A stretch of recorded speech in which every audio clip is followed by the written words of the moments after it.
आता खरं तर माझ्याकडे खूप फोटो आहेत, उघडीनाकडे फोटो आहेत त्यांचे माझ्याकडे। तो ट्रेलर आहे रे, पिक्चर बाकी आहे। सगळे काळे किच्चे आमच्याकडे आहेत, सगळं योग्य वेळेस काढू।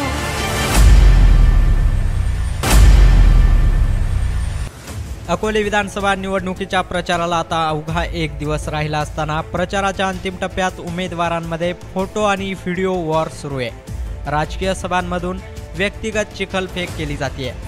काल महायुतीचे उमेदवार आमदार डॉक्टर किरण लहामटे यांचा काही महिन्यांपूर्वीचा वाद घालतानाचा व्हिडिओ सोशल मीडियात व्हायरल करण्यात आला।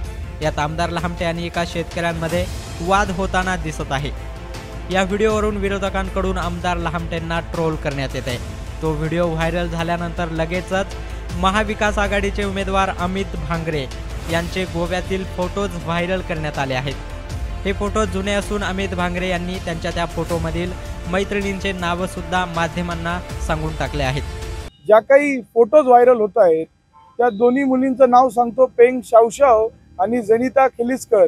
या फोटोवरून अमित भांगरेंचे विरोधक त्यांना सोशल मीडियावर ट्रोल करताना दिसून येतात।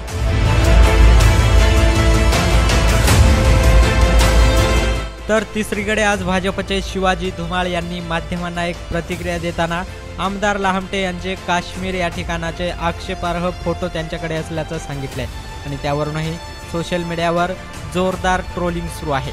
देवीच्या दर्शनाच्या नावाखाली तुम्ही आपला नवस फेड्याच्या नावाखाली काय काय दगडे केले, हे सगळे आमदार साहेब आमच्याकडे आहेत। आता खरं तर माझ्याकडे खूप फोटो आहेत, उघडीनाकडे फोटो आहेत त्यांचे माझ्याकडे, उघडीनाकडे फोटो आहेत त्यांचे माझ्याकडे, उघडीनाकडे फोटो आहेत त्यांचे माझ्याकडे।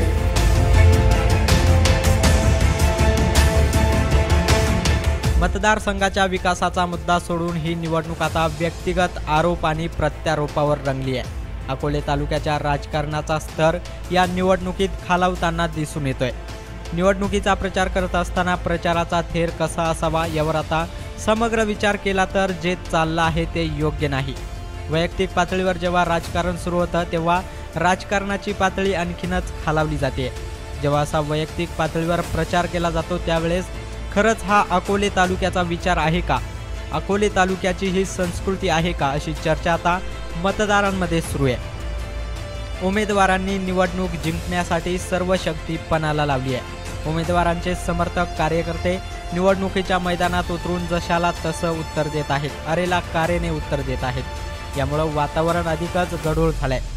उमेदवारांच्या कुटुंबांनाही प्रचारात ओढून त्यांच्यावर आरोप केले जात आहेत। एकमेकांचे आरोप करून खुले आवाहन दिलं जात आहे। उमेदवार आणि त्यांच्या समर्थकांनी प्रचाराची अत्यंत खालची पातळी गाठली आहे। मानायला नको, पण आईला नजर काही देत ठेवता तुम्ही। जो व्यक्ती स्वतःच्या आईवडिलांना चांगली वागणूक देत नाही त्याला असं वाटतं का सगळेजण त्याच पद्धतीची वागणूक त्यांच्या आईवडिलांना देत असतील। अरे नालायका हो, असं राजकारण करतायत का रे? लावू का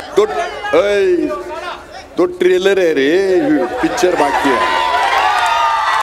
पुराव्या सकट बोलणार, सिल्वासा असू किंवा गुजरात असू, सगळे काळे किच्चे आमच्याकडे आहेत, सगळं योग्य वेळेस काढू।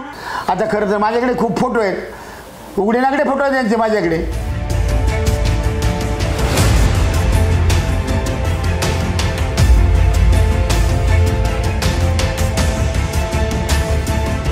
राजकारणातून प्रचार करताना कुणाच्या वैयक्तिक आयुष्यावर टीका टिप्पणी करणे हे कितपत योग्य आहे?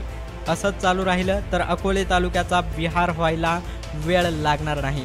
राजकारण करताना राजकारणाला विचार असणं आणि त्या विचारांना मूल्यांचा आधार आणि हेतू असणं महत्त्वाचं आहे। असा विचार प्रत्येक नागरिकांना आणि राजकारण्यांनी ठेवणं आता गरजेचं आहे।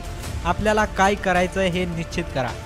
नेत्यांनी आणि कार्यकर्त्यांनी वैयक्तिक पातळीवर राजकारण न करता माणुसकीचं आणि शांतता नांदेल, प्रत्येक हाताला काम मिळेल, शेतकरी सदन होईल असं काम करणं आणि ती व्यवस्था निर्माण करणं याकडे राजकारण म्हणून बघणे आता गरजेचं आहे।